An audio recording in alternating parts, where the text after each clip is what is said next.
અંશ પહેલો, અધ્યાય 41।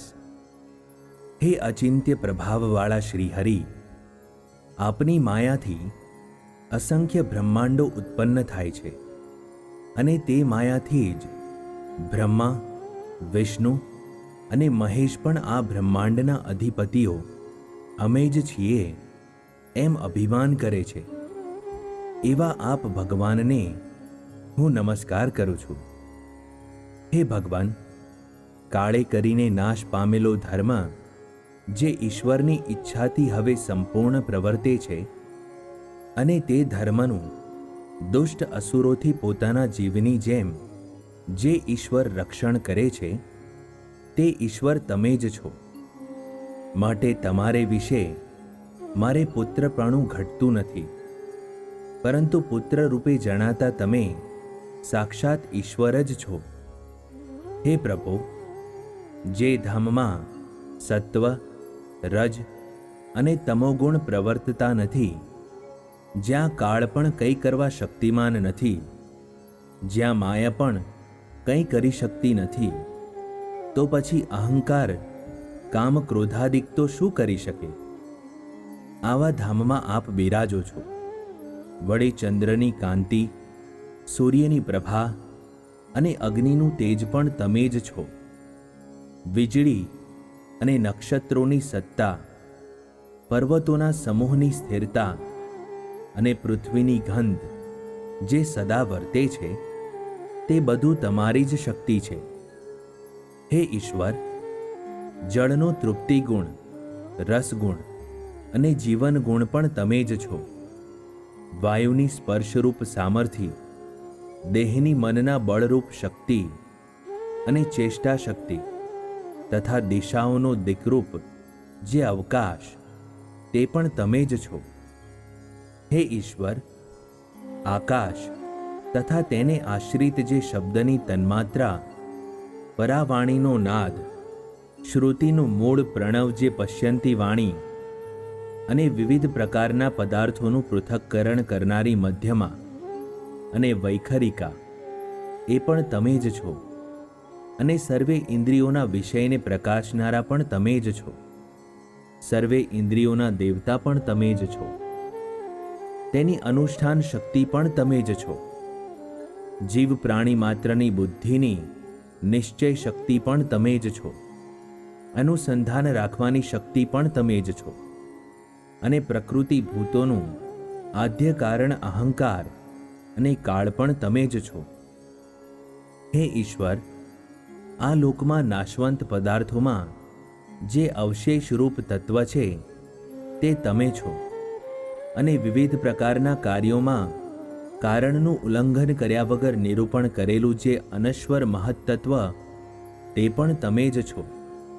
માટે હે સંસ્કૃતિ દુઃખહરણ શ્રીહરિ, શ્રેષ્ઠ કોમળ શરણે આવેલાનું રક્ષણ કરનાર, તીર્થોના ઉદ્ગમ સ્થાનભૂત અને શિવ બ્રહ્માદિક પણ નિત્ય જેની સ્તુતિ કરે છે એવા આપના ચરણ કમળમાં હું નમસ્કાર કરું છું।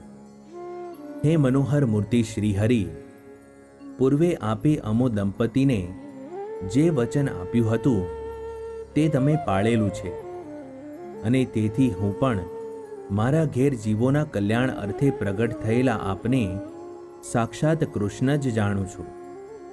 માટે હું અષ્ટ સિદ્ધિઓવાળા વરદાયી એવા આપની પાસેથી 2 વરદાન માગું છું।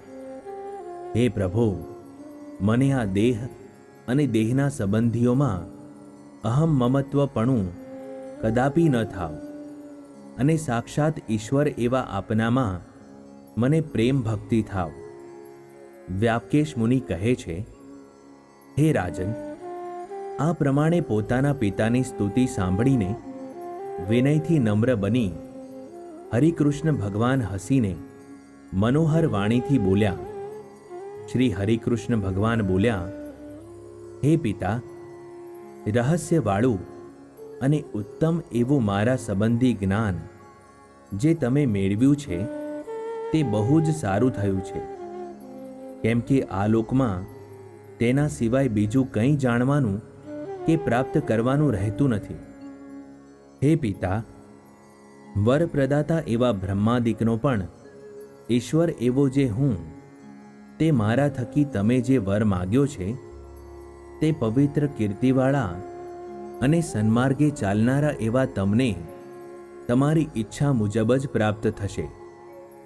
હે રાજન, પોતાના પુત્ર શ્રીહરિએ આ પ્રકારે કહ્યું, તેથી ભાગ્યશાળી ધર્મદેવ શ્રીહરિને નમસ્કાર કરીને પોતાની સમીપે રહેલા સૌથી મોટા સૂત રામ પ્રતાપજી તથા સૌથી નાના સૂત ઈચ્છારામજી પ્રત્યે બોલ્યા.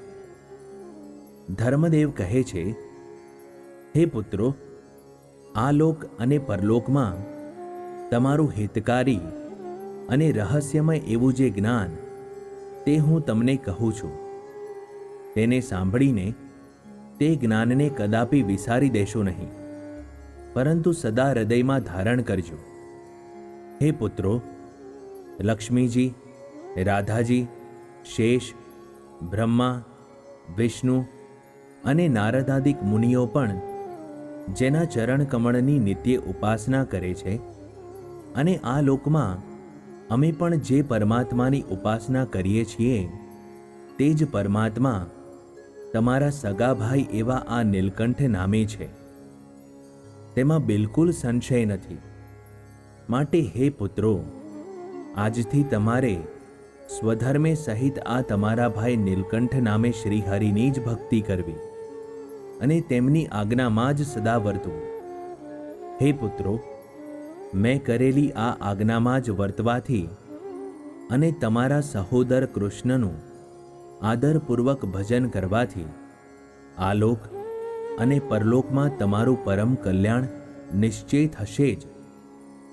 તમારા આ ભાઈ આયુધ ધારણ કર્યા વિના જ બુદ્ધિરૂપ આયુધ વડે કળિયુગ અને અધર્મથી આ પૃથ્વી ઉપર વૃદ્ધિ પામેલા મનુષ્યાકૃતિ અસુરોનો નિશ્ચય નાશ કરશે.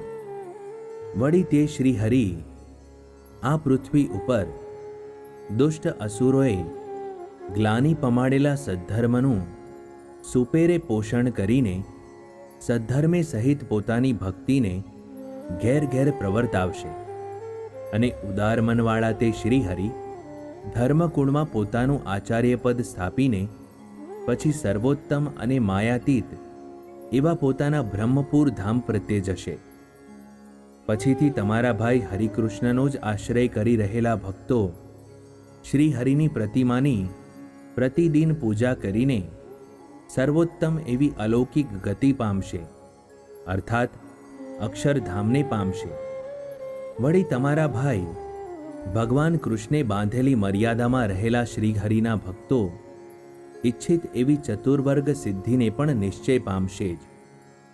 હે પુત્રો, સર્વે તીર્થોમાં રહેલી વિષ્ણુ ભગવાનની જે પ્રતિમાઓ છે તે સર્વે જગન્નિયતા એવા આ શ્રીહરિની જ છે એમ જાણજો. વળી મહાભારત, પુરાણો અને વેદો પણ નિર્ગુણ, નિર્વિકારી, સર્વેના આધાર અને નિરંજન એવા શ્રીહરિનું કથન કરે છે. તે જ આ શ્રીહરિ પોતાની માયાથી મારા પુત્રપણાને અને તમારા ભાતૃભાવને અત્યારે ધારણ કરી રહ્યા છે એ મોટું આશ્ચર્ય છે. વ્યાપકેશ મુનિ કહે છે, હે રાજન, ધર્મદેવે આ પ્રમાણે કહ્યું, તેથી રામ પ્રતાપજી અને ઈચ્છારામજી તે દિવસથી આરંભીને પોતાના ભાઈ કૃષ્ણનું ભજન કરવા લાગ્યા. પછી હે રાજન, જેને પોતાના બે ભાઈઓ વહાલા છે તેવા તે હરિકૃષ્ણ પણ પોતાના બંને ભાઈઓને પોતાનામાં પ્રીતિ થાય એ રીતે નિરંતર વર્તવા લાગ્યા. હે રાજન, નિર્જળા એકાદશીની રાત્રિના છેલ્લા પહોરે ધર્મદેવે પોતાના બે પુત્રોને ઉપરોક્ત પ્રકારે જ્ઞાન આપ્યું. એટલામાં અરુણોદય થયો.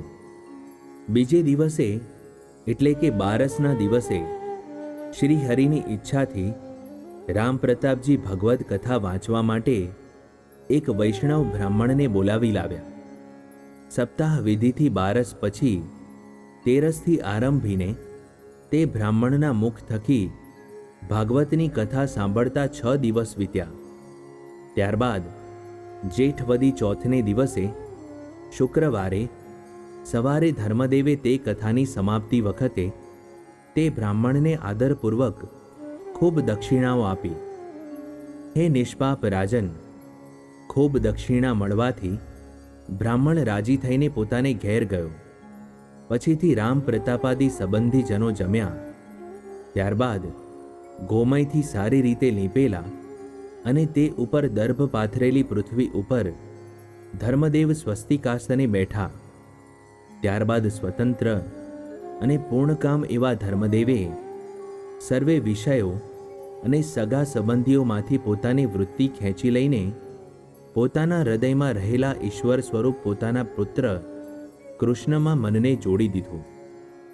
ત્યારબાદ સર્વે બંધનોના કારણભૂત સર્વે કર્મોનો નાશ કરીને પછી તત્કાળ પંચભૌતિક દેહનો ત્યાગ કર્યો અને આ પ્રમાણે દુર્વાસાના શ્રાપથી મુક્ત થઈને ધર્મદેવ પ્રથમના જેવો જ દિવ્ય દેહ પામ્યા. તે સમયે સ્વર્ગમાં દેવોએ દુંદુભી વગાડ્યા, આકાશમાંથી ચંદન તથા પુષ્પોની વૃષ્ટિ કરી અને કિન્નરોએ માન કર્યું. તે ધર્મદેવ દિવ્ય દેહે શ્રદ્ધાદી પોતાની સ્ત્રીઓ સહિત પુત્રરૂપ હરિની સેવા કરતા સદાય શ્રીહરિની સમીપે જ રહ્યા, પણ અન્ય ભક્તોની જેમ શ્રીહરિના ધામમાં ન ગયા. પછીથી રામ પ્રતાપજી આદિક ધર્મપુત્રો પોતાના પિતાનો નિષ્પ્રાણ દેહ જોઈને જ્ઞાતિજનો સહિત સરજુ ગંગાના કિનારે આવીને વેદોક્ત વિધિપૂર્વક અગ્નિ સંસ્કાર કર્યો.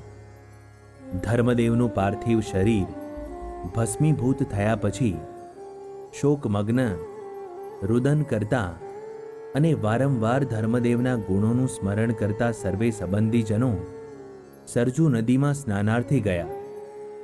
હે રાજન, ધર્મદેવના દેહને અગ્નિદાહ દેનારા રામ પ્રતાપજી આદિ જનોએ તે નદીમાં સ્નાન કરીને ધર્મદેવને દાધાંજલિ આપી. ત્યારબાદ સર્વે સંબંધીઓ ફરીથી સ્નાન કરી શુદ્ધ વસ્ત્રો ધારણ કરી સ્ત્રીઓએ સહિત અતિરુદન કરતા થકા ધર્મદેવને ઘેર આવ્યા. ત્યાં રુદન કરતા ધર્મદેવના પુત્રાદિક તથા કૃષ્ણ શર્માદિક સંબંધીઓને આશ્વાસન આપી તે જનો પોતપોતાને ઘેર ગયા અને અન્ય સ્ત્રીઓ પણ રામ પ્રતાપાદિની સ્ત્રીઓને આશ્વાસન આપી પોતાને ઘેર ગઈ. પછી બંને નાના ભાઈઓએ સહિત રામ પ્રતાપજીએ પિતાનું ઔર્ધ્વ દૈહિક કર્મ વેદોક્ત વિધિથી કર્યું. તે સમયે સરસ ભોજન અને દક્ષિણાઓથી સંતૃપ્ત થયેલા અનંત બ્રાહ્મણો અને બીજા અન્નાર્થી યાચક જનો દેશો દેશમાં રામ પ્રતાપજીનું યશોગાન કરવા લાગ્યા. ત્યારબાદ પિતા પાસેથી મળેલા કૃષ્ણ મંત્રનું નિત્ય જપ કરતા તે રામ પ્રતાપજી તથા ઈચ્છારામજીને પોતાના ભાઈ નીલકંઠમાં ઈશ્વરપણાની દ્રઢ મતિ થઈ.